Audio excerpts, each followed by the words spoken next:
Hey guys, welcome back to my channel, and if you're new to the channel, my name's Saga and I'm currently a final year aerospace engineering student at the University of Sheffield.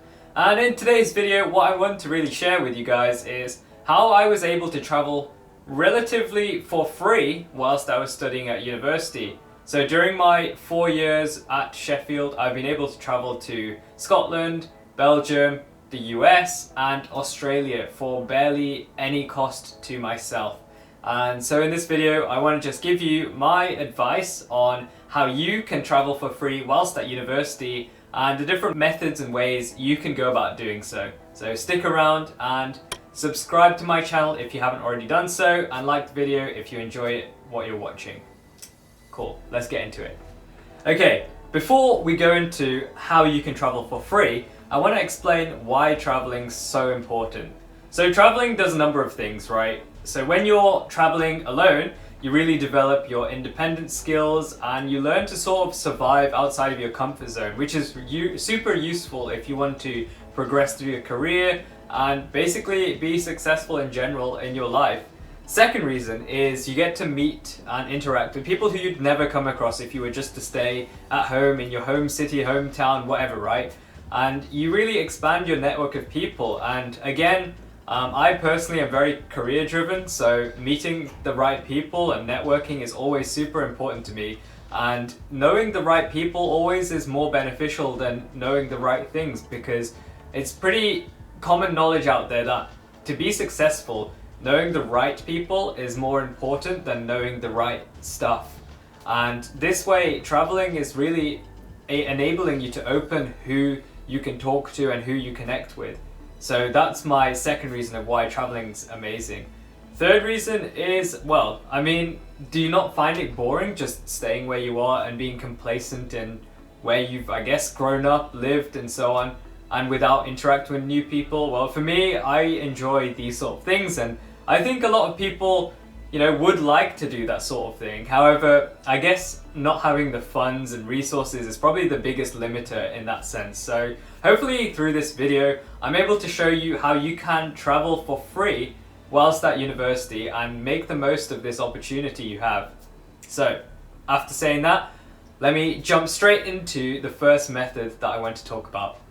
Okay, so this first one is probably more tailored towards like engineering STEM sort of students, because what I'm about to talk to you is about student projects. And student projects are amazing if you want to travel, because for example, there are many projects out there where they are competition based, and to actually partake in that competition you have to go to a different country to actually compete. So for example, there's a competition that my university has enrolled in which is called Spaceport America Cup, where they basically have to build a rocket and launch it in the United States. And so because the competition is actually based in the US, people from the uni have to go to the US and launch the rocket. So that group of people that go are generally students.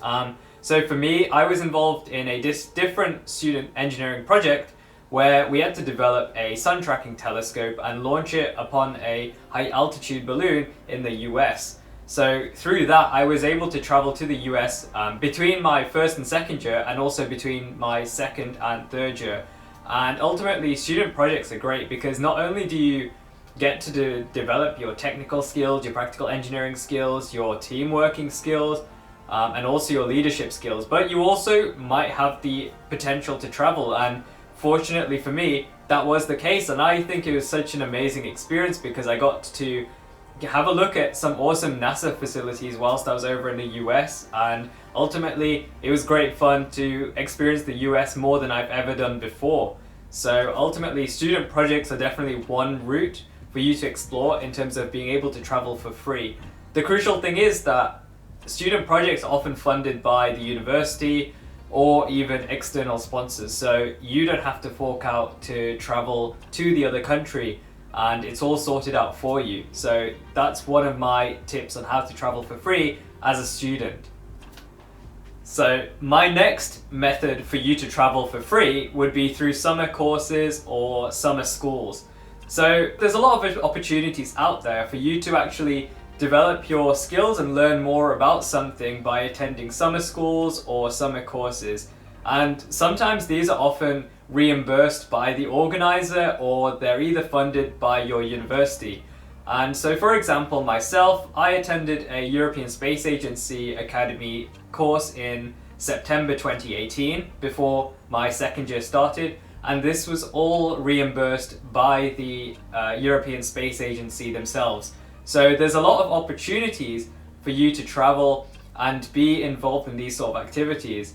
And actually, I forgot to mention just there that the summer course was in fact in a small town in Belgium called Transine at a place called Essek Galaxia. And there's other ways that you can get involved in sort of summer programs. It doesn't have to be a summer course. So I did mention summer schools as well, and I've had friends that have gone to do summer schools in other countries. So I have one friend who also has featured in my channel called Dan. He studied in South Korea at Sungkongwan University. I think I pronounced that correctly, but probably not. And his whole program was covered by a scholarship that was, I think, either awarded by the University of Sheffield or the university that he went to. I'm not sure, but I know his program was fully funded, so that's the main thing, right? You don't have to pay to travel. And that's my second tip and method of how you can get involved in these sort of activities. Right, so tip number 3 is quite an obvious one, and I think a lot of people already know that this exists, which is to do a year abroad or a semester abroad. And this has a lot of actual unique benefits compared to the other two that I've described before, because not only do you get to explore the culture and just visit the country in general, you are actually there for a prolonged period of time. So it's in essence like you're living in that country. And the biggest difference to living in a country compared to visiting it is that you really intertwine with the community there. You get to build up the habits of living in that country, and ultimately you get a sort of first-person perspective of what it's genuinely like to live there. And doing a study abroad year really doesn't impact your studies at all, in my opinion. I think it's a really useful thing to do, because not only does it mean you get to, explore a new place, get to meet new people, but there's a lot of economical benefits to it as well, because at the University of Sheffield, I think it's probably the same for everywhere else, but our tuition fees are cut down to only 15% for that year, and we don't actually have to pay anything to the host university either, so we just pay less tuition. The other thing is it depends where you're studying, so the accommodation could be more or less expensive to where you're normally based. So for me, I went and did a study abroad in Sydney, where the accommodation was considerably higher than in Sheffield. However, because of the deduction in tuition fees, it wasn't too much of a problem to find the money to spend on accommodation in Sydney. The other thing is that the student finance company in the UK, they actually reimburse you for your flights, visas, medical insurance and other insurances, and also I think the vaccinations or whatever that you have to get for certain countries. And they also reimburse you for travel to and from your accommodation in uni within the city that you're staying in. So ultimately, student finance covers majority of that cost. I think you have to pay either it's like £300 or £600 towards your expenses, but the rest they sort of pay for you. And so in essence, you're able to travel to this country for free and also pay less tuition fee, which is always great. So that's one of my other tips on how you can travel for free whilst you're studying at university. And that's probably one of my best experiences of traveling, because you really get to meet more people, especially when you're living there, and actually build genuine friendships with a lot of the people around there. I know personally I still keep in touch with a few of the people from Sydney, so it's always great because you always have friends if you want to go back sometime in the future. I want to stress something though, so if you're watching this video and either you've not started your university program or you're maybe in your first year, that's probably the ideal time for you to be starting to look for these opportunities, because studying abroad is quite a big commitment and takes some time to sort out. So the earlier you start looking into it, the more you are prepared as to if your course permits it and sort of when the deadlines for applications and stuff like that are due.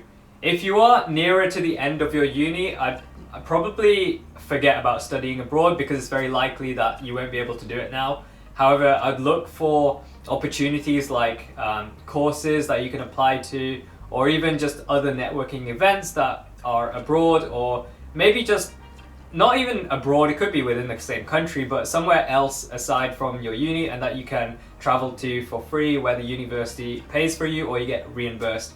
And those are my tips for depending on which stage of your degree, I guess, where you're at. But definitely the advantage is in the favor of the people who've yet to start, or people who are in their first year and still looking for what to do. Okay, and finally, I just want to say, if you do want to learn more about my experiences, definitely ask me questions in the comments. I'm happy to answer any of your questions and stuff like that. So I look forward to seeing if any of you have anything to say.